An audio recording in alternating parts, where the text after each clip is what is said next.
Game changer. Olympian teams up with Nedoroscik and Lyles to revolutionize men's gymnastics. Long after Olympic champions Noah Lyles and Stephen Nedoroscik spoke out about the fragile state of men's gymnastics in the United States, a new chapter has unfolded with an act of direct support. At a time when warnings about the sport's decline were being met with concern but little action, one of America's own gymnasts has intervened to provide tangible assistance. Lyles, who stunned many by showing up at Fred Richards' gym following the Paris 2024 Olympics, revealed more than his athletic versatility that day. While his performance across 4 basic routines drew admiration, his real contribution was his decision to amplify the challenges facing the sport.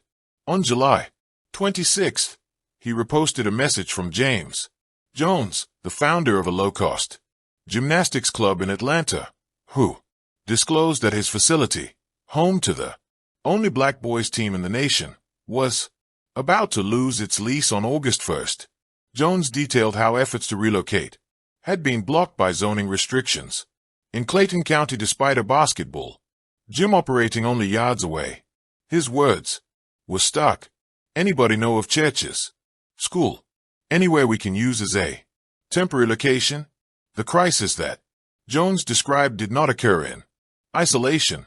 Nedoroscik, an Olympic medalist on pommel horse, had already drawn national attention in October 2024 when he criticized Ohio State University's decision to remove athletic scholarships from men's gymnastics. The move came only months after Team USA had secured its first Olympic team medal since Beijing 2008. Ohio State removing athletic scholarships from men's gymnastics. Yet again, another step backwards for MGYM. Nedoroscik wrote on X, on Josh Scherer's program Mythical Kitchen. He underscored the broader trend, saying since like the 1980s NCAA, programs have been dropping, drop, and drop, even like recent days. Like Ohio State just cut their scholarships. In 1981, there were 59 Division I men's gymnastics teams. Today, that number has diminished to just 12. Against this bleak backdrop, the turning point arrived when U.S. national team member Del Wittenberg stepped forward. Jones announced the news directly on X. I'd like to thank national team member Del Wittenberg at Dean Wittenberg for his donation to our gymnastics team's fundraiser for a new gym location. Unlike calls for awareness, Wittenberg's gesture provided immediate relief, offering the Atlanta program a chance to continue. His donation addressed the practical needs of a club that has faced institutional resistance since its founding in 2019, when College Park, Georgia athletics declined to allow boys to compete and Clayton County Parks and Recreation refused to sanction a program. The donation highlights a broader question that has lingered for decades. That is, how to ensure the survival of men's gymnastics in the United States.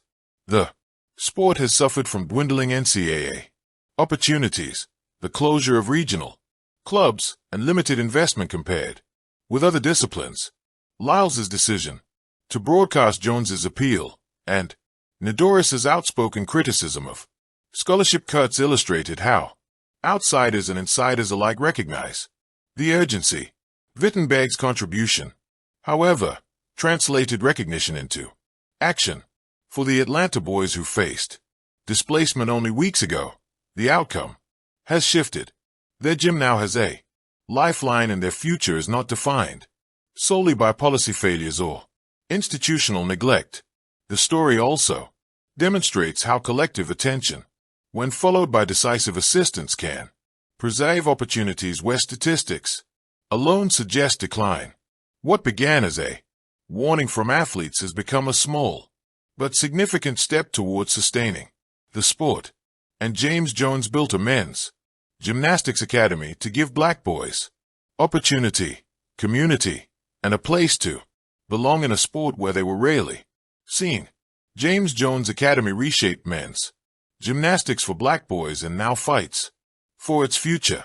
James Jones established the James Jones Gymnastics Academy in 2019 with a clear intention to create access for young black boys in a sport that had historically overlooked them.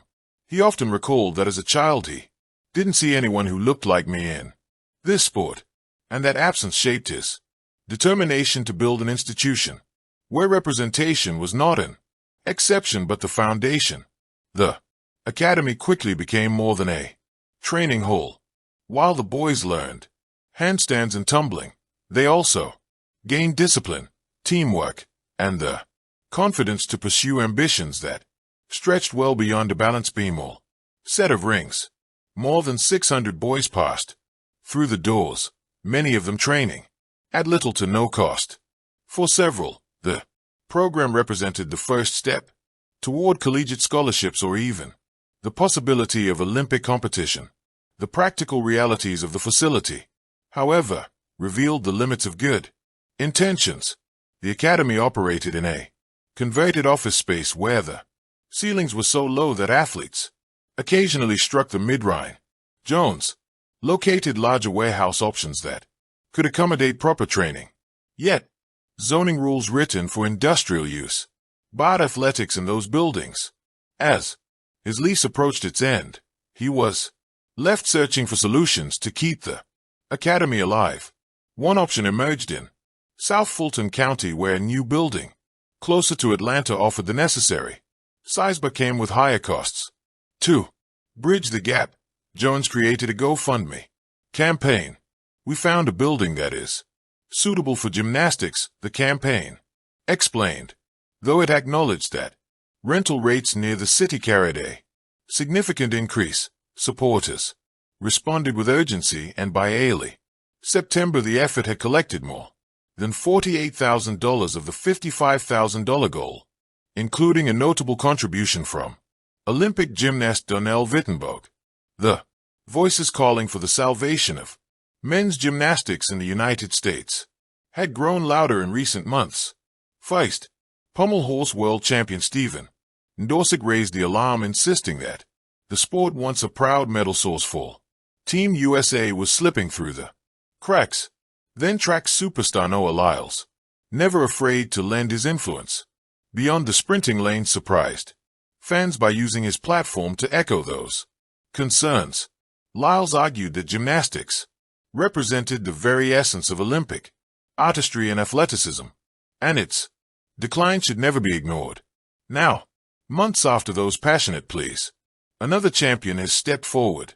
This time, it's not a gymnast or a sprinter, but a decorated U.S. Olympian from a different field who has decided that silence is no longer an option. His entry into the fight has electrified the conversation, proving that the battle for men's gymnastics is no longer confined to a single community. It's a crossport mission to preserve Olympic heritage. The new advocate recalled watching the U.S. man on the Olympic stage as a child, marveling at the mixture of brute strength and elegant precision. Gymnastics is the original test of athletic mastery, he explained in a passionate address. When I was young, it taught me what the human body was capable of. If we lose men's gymnastics, we lose part of the foundation that inspired generations of athletes, including me. His words landed like a thunderclap. Thank you for watching. Please don't forget to hit the subscribe button, like and share. Till next time.